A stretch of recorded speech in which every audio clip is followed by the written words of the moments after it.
These are children that we taught. These are kids whose minds haven't even fully developed. And we have a dead child. We cannot have a society where we allow children to kill each other because of a push. Willie D. Live. The question is, did the jury have evidence to convict Karmelo Anthony of murder? And when we look at the evidence, first of all, we have to start off the fact with there was a knife. There's a young man who's dead. And in the great state of Texas, if you kill and a confession.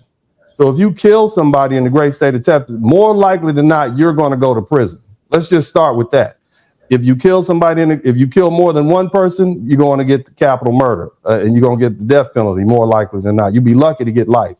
If you kill somebody in the act of robbing them, then you're going to get capital murder. If you hurt a child under 10, capital murder. If you hurt an elderly person, capital murder. Okay, so let's step down from that. If you murder somebody, you more likely than not, you're going to get life. If you just straight up murder somebody, you're getting life.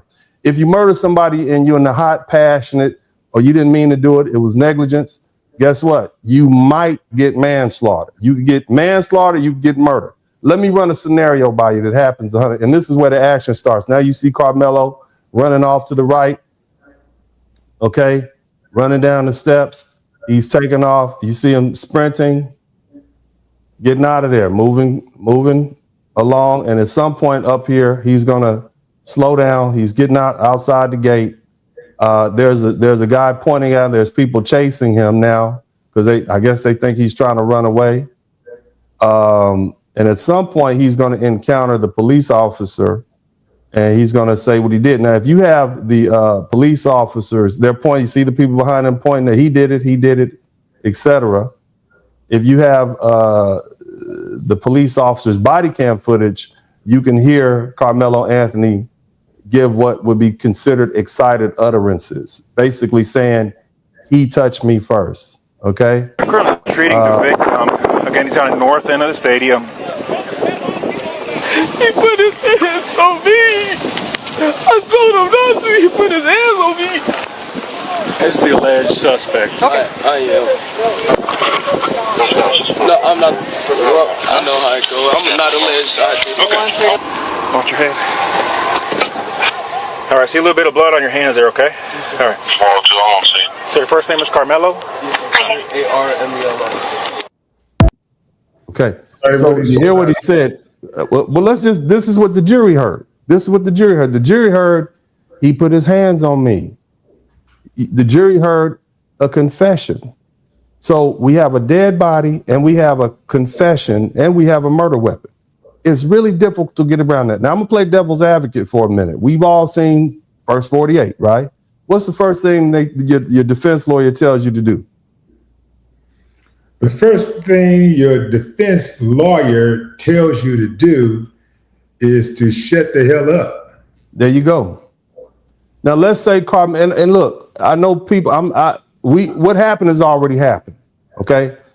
But if Karmelo Anthony has said, I don't have anything to say, I want to talk to my lawyer, then we could argue some of these other arguments that people are throwing out there. Oh, well, Austin Metcalf fell on the knife. I've heard that before. I've heard somebody say, oh, it was a defensive plunge. So in other words, you lunge at somebody, they have a knife out in front of them, and they lunge into you and fall on your knife. There's no intent in that. You see, now maybe you pull the knife out, but you never actually poked him. But because he said what he said, he put his hands on me. I warned him not to. And here's the thing, man, this could have easily gone worse. I've seen some instances where, you get a motion for new trial and you end up worse off than you were with the original trial. So, that's a game that you play. Now, and I've had time to think about, again, I don't like the practice of criminal law. I don't like it. Don't want to do it, but I know the reason. Let me just tell all the reason Willie D brings me on this broadcast is because I don't have a dog in this hunt. If you bring a prosecutor on one of these shows to talk about a criminal case, they have to advance the position of the prosecutor. Because if a prosecutor who is an active prosecutor, whether federal or state, comes in and tries to be reasonable and objective and tell you what the defense attorney is thinking of what they should be doing, then guess what? The next time they go to court and they have a case with that very same set of issues or fact pattern, that particular defense attorney is going to say, well, hey, you on Willie D's show or one of these other major shows, whether it be cable, and say, well, you said this here, sir. Are you now making the opposite argument? You see, and then that makes that they have to fight with what they've said in the past. If you get a defense attorney who comes on here and say, yeah, the prosecutor was right, this guy was dead wrong, he's going to lose all his clients because the people are going to say, well, look, man. And matter of fact, the prosecutor who appears with this defense attorney will say, well, you on CNN or MSNBC or Fox News, and you said this on Fox News, and this is the very same fact pattern, Mr. Jones. And so now what's different? So you lose credibility. So a prosecutor is going to prosecute and a defense attorney is going to defend. When you have somebody like me on here, I don't care one way or the other. I don't like it, so I can give it to you straight. I can give you the facts straight. And basically, you have a dead body, you got a confession, you have a murder weapon, and you have dozens of witnesses who saw it happen. On top of that, you have some video footage, you have confessions. It's all bad. This young man was going to prison. The only people that think Karmelo wasn't going to prison are regular lay folks. The judge knew it, the DAs knew it, lawyers all across America knew it. Anybody who's hell, you can go to the penitentiary, and most of them will say, "Yeah, we knew he was going to go to prison. It was too much." Who didn't know he was going to prison? Yeah. Not based on the evidence, based on the fact that he being tried in Collin, racist ass 53% white county, and this is a black boy accused of killing a white boy. This is why everybody knew he was going to get railroaded, and he got not an all-white jury, but a jury that's comprised of not one black person in a racially charged case. Come on, man. The prosecutor, the judge, supposed to be the judge. Got to say, no, man, we ain't gonna let that happen. The prosecutor got to be like, man, let me just get 1 or 2 in here, so when I get my conviction, they won't be able to come back on appeal with it. Come on, man, you can't go in there. You can't do a racially charged case like this, man, and not have one black person on there. Well, you got a black person being accused of killing a white person in America. Hell no, man. White people ain't not non-biased. They just not. They've shown us time and time again they cannot be non-biased in these type of situations. Willie, let's do this. Let's flip the script. Let's say this trial happened in Harris County. Then you got an all-black jury in Harris County, and we're gonna remove the race of the defendant, and matter of fact, we're gonna make them both black. Do you think an all-black jury would have convicted a black defendant who killed another black boy because he pushed him, stabbed him in the chest?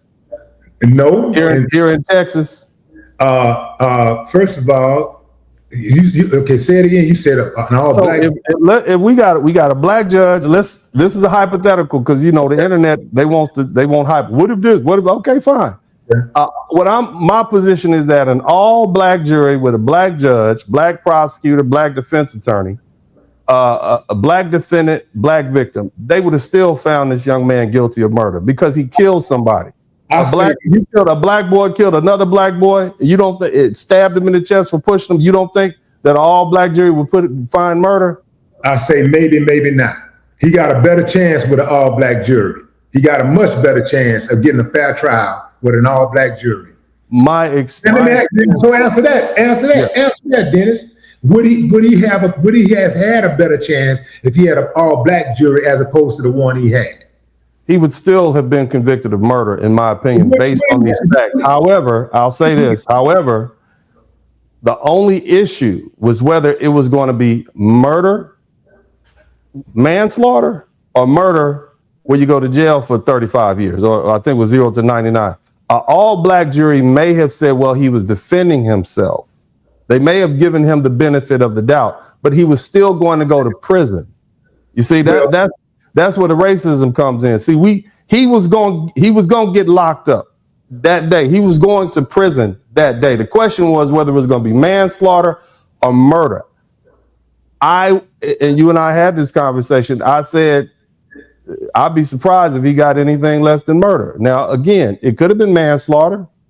But this particular jury found a way. They found a path, and it's a legitimate path to determine murder. They did not believe that this young man, the amount of force that he used in response to that attack was reasonable to justify murder. It didn't rise to the level of deadly force. Now, again, let's go back to this. We got to talk about these internet. They say he was jumped. I didn't see that on the video. I didn't see him getting packed out on the video. The jury didn't see it. So that's why they didn't. Very difficult to see anything on that video. I heard that there's a clear video out there. But they also didn't hear it. So I heard that too, but where is it? I heard that too. Somebody, but we didn't. It wasn't. And this is why I say he was railroaded. Answer this question for me, Dennis. Yes, sir. As someone who have practiced criminal law, as someone who knows the law, just as a reasonable person, yeah.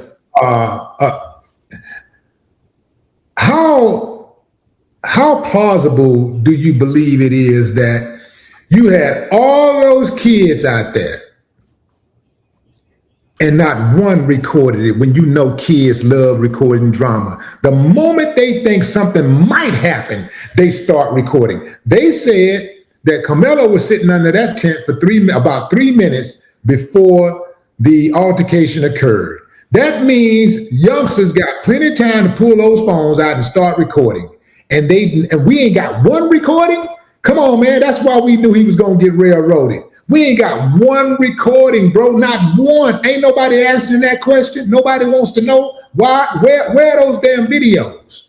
I submit to you that somebody got paid off and intimidated. Well, what would the video recording of the killing change? The video recording would show exactly what happened. Because right now we're leaning on the understanding or the testimony of Austin Metcalf's tribe, his friends, his schoolmates. We're leaning on and the testimony of people who was intimidated by the prosecution and investigators. Yeah, you think that's not going on in Collin County, where people are being intimidated and threatened to not give full testimony? Well, here's the thing, Willie D. There were other people who weren't even from Collin County out there. It was a track meet. You had grown-ups. You think these people are going to lie and put their life? I mean, you can't. Yes. If you lie on this, well, there's a million precedents for it. Yes, they will lie. Okay. They will lie and put their reputation on the line. Yes. Okay. We've seen it happen many times. There were 20 prosecution witnesses. There were 4 defense witnesses. And let's talk about something else. Let's talk about Karmelo Anthony. Number one, he didn't take the stand. So the only thing we have to go on is the body cam footage and what was recorded in the police report from the body cam footage. He said he touched me first. He never said they jumped me. They touched me first. So out of Karmelo Anthony's own mouth, he never said he was jumped. The only people to start saying he was jumped was the internet. Karmelo Anthony never said that. So my question is, if this is what the jury heard, if this is what the evidence is presented, you have a path to conviction. So again, I can't focus on what the jury didn't see, and I'm not going to speculate as to what's out there. If it's not before the jury, it doesn't count. It's just like this. It doesn't matter what happens. It's only what happens. The only thing that the jury can relate to is what's presented in court. That's the evidence. Evidence has to be presented in a certain form. Otherwise, you could just start making up stuff. Somebody could come along and say, well, he did this to me, he did that. We've seen that happen in a lot of other issues related to SA. Somebody comes out the blue from 30 years ago and said, you did this. There's no evidence, but because they said you did this, and now we're talking about a civil matter, preponderance of evidence, which is a very low standard to meet, you lose your fortune. You get sued. And so we have to have a gatekeeper sort of situation when it comes to evidence. We can't just rely on speculatory evidence. If it exists, it needs to come forward. If there's evidence out there that can exonerate Karmelo Anthony, we can't just talk about it. Where is it? We'd like to see it. Why didn't the prosecutors bring it forth? Where's TMZ? Right? We have all these people. Now we can talk about what kid coulda, shoulda done, why they didn't whip their video out. I don't know. That's not before the jury. The only thing I want to focus on is what was brought before the jury. And if we stay focused on what the jury had, we can come to the conclusion they had enough evidence to find this young man guilty of murder beyond a reasonable doubt. That's where we are. Okay, now I will agree to you if we stay focused on what the jury was presented. But Dennis, you acting like these people don't suppress evidence and that you acting like they don't omit evidence, like everything that we saw and everything we heard was the only truth that was out there. Like these people time and time again have lied, suppressed evidence, intimidated witnesses, how much prosecutorial misconduct is out there on a daily basis where these people act like they have complete autonomy over the legal system. They just do whatever the hell they want to do. Let's go back to what you said moments ago when you talked about Karmelo Anthony confessing that he put his hands on me. That could be a fraud. That could be a fraudulent slip. You know what I'm saying? Yeah. I mean, think about it. He's under a lot of pressure. He's under intense pressure right now. He's experiencing anxiety. He just stabbed somebody. You know what I'm saying? Like, how many times have you misspoken, in the heat of the moment, in that exact moment? How many times have you misspoken? So that don't mean that just two things can be true. He could have put his hands on him, but other people may have put their hands on him too. But he mentioned him because he stabbed him, not them. All right, Willie. You I hear you, Willie. Man, my thing is this, Dennis. Dennis, I'm just saying, man. I just know how people are, man. I know these people play dirty, and when we speak like we talking about the rules, like the rules don't get broken, like they don't move the goalposts, like they don't suppress evidence, like they don't lie, like they don't intimidate witnesses. You act like that stuff is off the table. It's not.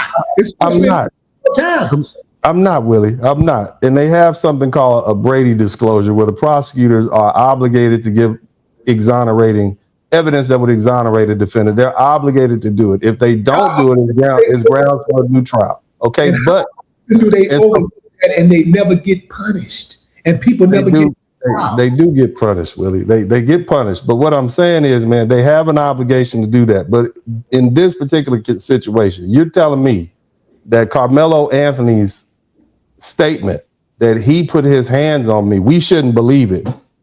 No, I didn't say we shouldn't believe it. I said two things can be true. He could have said he put his hands on me, and yes, indeed, he did put his hands on him. Mm-hmm. But also, he could have admitted other things that happened in that moment, in the heat of the moment, while he's being arrested. That's all I'm saying. Yeah, he also said that. I mean, he said that. He said that I'm not. He said this is the alleged perpetrator. He said no, it's not alleged. I did it. Are we not supposed to believe that either? Yeah, we believe that. Yeah. Okay, so hold on now, Willie D. Hold on, Willie D. Hold on. So we can accept the fact that when he admitted that he did it, that's true. But we can't accept the fact that when he said he put his hands on me, that limits it to one person and not multiple people. Is that what you're telling us, Willie D? Yeah, I'm saying that two things can be true. That the fact that he did admit that dude put his hands on him, and suggesting that is the reason why he stuck him. But at the same time, he could have omitted that the fact that everything else that was happening around him and other people attacked him, because the fact that he stuck him is the most important, is the reason why he's arrested. Not because of he was defending himself against fighting off other people or whatever. You have a valid point. You're basically what you're saying, Willie, is that, hey, he might have just omitted to tell you that he was so hyper focused on the individual in front of him that he didn't bring up the fact that there were other people around him creating an environment of fear because he felt like there was an imminent attack from multiple people. I get what you're saying. Exactly. I hear you. I hear what you're saying, but the jury Not only did they see the video, and it didn't look like it was a bunch of people standing over and packing him out. Okay. In addition to that, they heard multiple witnesses, and none of them testified. It was a bunch of people standing around him packing him out. I know you said the jury, they feared for their life and they don't want, I get what you're saying, Willie. But if you take all that evidence together, okay, if you take it all together and you weigh it out, the trier of fact, the jury determined that there was no grounds for this young man to use deadly force.